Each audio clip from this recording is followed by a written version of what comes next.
Russia ने सूरज के प्रकाश को पृथ्वी पर परावर्तित करने के लिए एक उपग्रह लॉन्च किया था। यह उपग्रह कई समय तक रोशनी देने में सक्षम रहा। इसी हेतु से सन 1999 में रशिया ने दूसरा उपग्रह लॉन्च करना चाहा, लेकिन फाइनेंशियल कंडीशन की वजह से वह नहीं हो पाया था।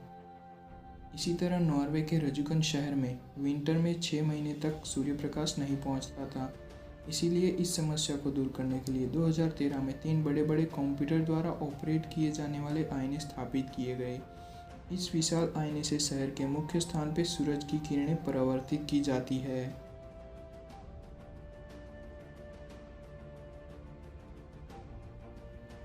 हाल ही में चाइना एक आर्टिफिशियल मून यानी कि मनुष्य द्वारा निर्मित चंद्र को तैयार कर रहा है। दोस्तों, हम सब जानते हैं कि चाइना एक्सपेरिमेंट करते हुए किसी भी हद तक गिर सकता है और हाल ही में हम उसका उदाहरण भी देख चुके हैं।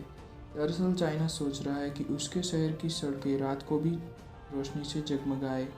इसीलिए चाइना एक खास किस्म के उपग्रह को लॉन्च करने की तैयारी कर रहा है।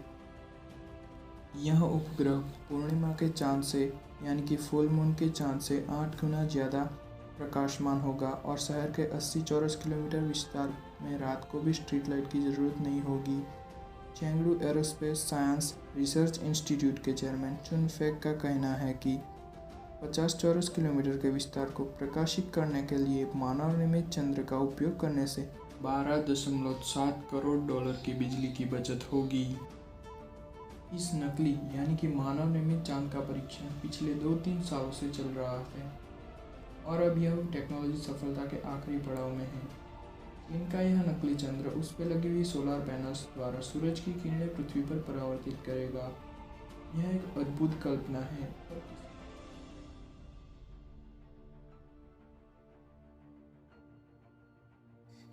विशेषज्ञों का यह मानना है कि मानव निर्मित चंद्र का विचार भले ही सुंदर दिखता हो, लेकिन नकली चंद्रमा के कारण प्रकाश प्रदूषण में बढ़ावा होगा। स्ट्रीट लाइट और अन्य मानव निर्मित स्रोत द्वारा आकाश में फैली हुई रोशनी को लाइट पॉल्यूशन यानी कि प्रकाश प्रदूषण कहा जाता है। चाइना जिस शहर को इस नकली चंद्रमा की रोशनी से प्रकाशित करना चाहता है, उस चेंगडू शहर में पहले से ही बहुत लाइट पॉल्यूशन है। इंटरनेशनल डार्क स्काई एसोसिएशन के डायरेक्टर जॉन बेरेंटाइन का कहना है कि चाइना के इस नकली चंद्रमा के कारण रात को इस शहर में प्रकाश बढ़ जाएगा। इसके कारण चेंगडू शहर के लोगों के साथ साथ प्राणी और पक्षियों को भी असुविधा होगी। प्राणी और पक्षी रात को सो ही नहीं सकेंगे क्योंकि सोने के लिए सबसे ज़रूरी है अंधेरा। इसी वजह से प्राणी और पक्षी का जो निद्रा चक्र है वह खलेल युक्त हो जाएगा।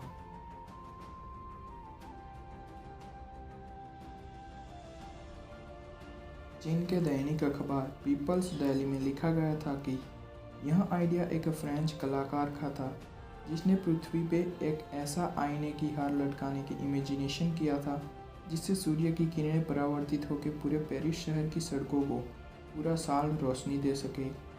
लेकिन यह एक कल्पना ही थी, पर अब चाइना इस इमेजिनेशन को हकीकत में बदलने जा रहा है। इस चांद की रोशनी कितनी होगी, यह कितना बड़ा होगा, यह तो जब यह लॉन्च होगा तभी पता चलेगा।